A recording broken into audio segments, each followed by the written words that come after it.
Following on from little red over grey, that's of the Alice Jungle Model B.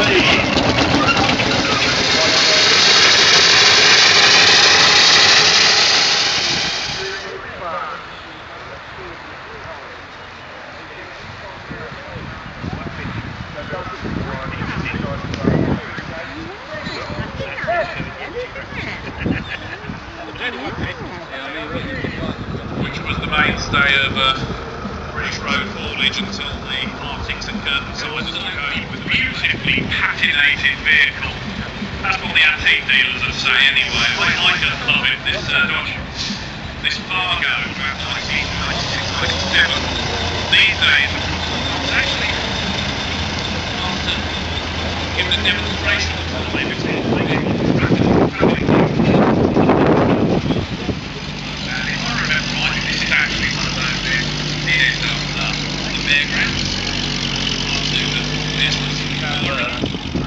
One of our rollers now in the arena, the last large-scale use of steam on the roads of Great Britain, of course. I say the last large-scale use because there were a few ploughing engines, production in Rochester in Kent.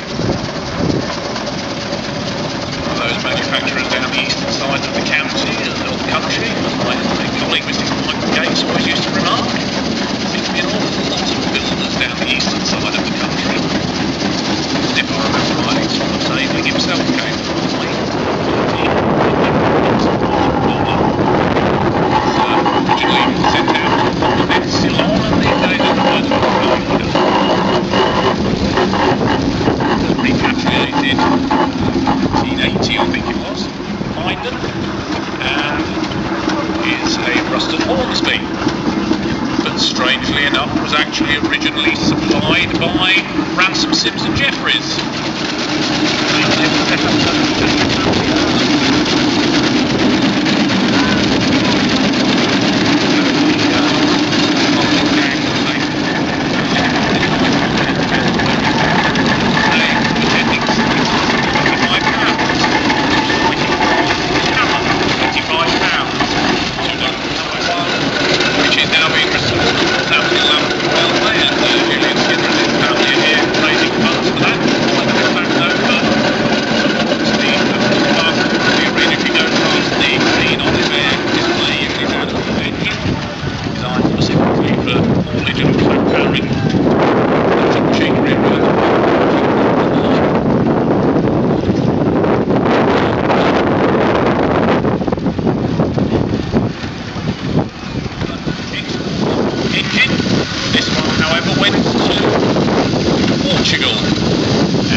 Again, I think this one I can never remember whether the shaking doesn't tend to do the machinery a lot of good either.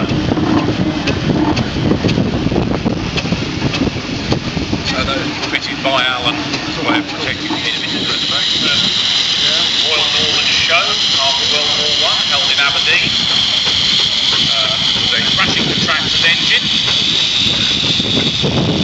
Holidays engine, a 7 nominal horsepower engine. The nominal horsepower engine, you have a great horsepower these days, was due to the Thurston family of Stansted in Essex. Firstly Henry Thurston, then went to Henry Jr.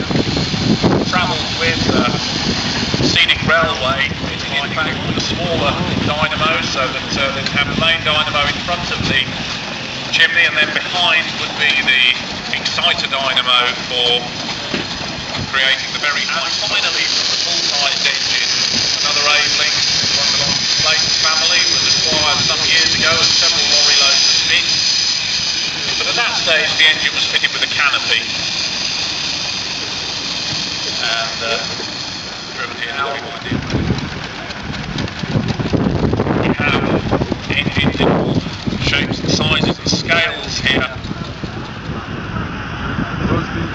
Okay, welcome all. I'm Peter, as you just know. I'm going to invite Jack to play down, and that's going to represent 2, 3.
Usually armoured personnel carriers, although in this particular form they don't carry anything other than very light armament, possibly in the shape of a general purpose.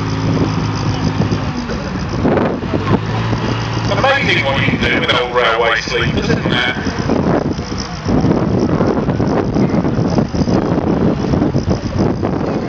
As you can see, taking the strain, and rather than pull the body onto the vehicle, it tends to pull the vehicle back onto the body. Now, in theory, we shouldn't have too many problems with misalignment because they've been dropped straight forward and straight back. Yeah, there's a certain degree of tension in those chains. This is where we keep our fingers firmly crossed. But at any moment now, there we are, the strain is being reduced. So you can see a two-stage pull-on, first lift and second. And that just drops neatly into place.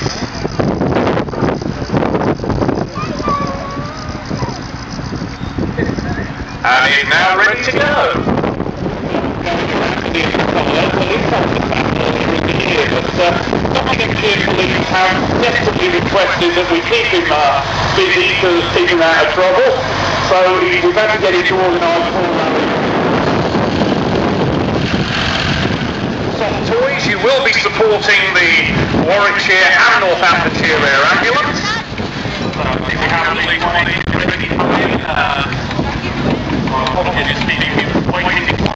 we have a whole queue of engines, that's right. So if I can ask our engines to come in one side, the air ambulance to bring the gun into the other, and one side you can see some of the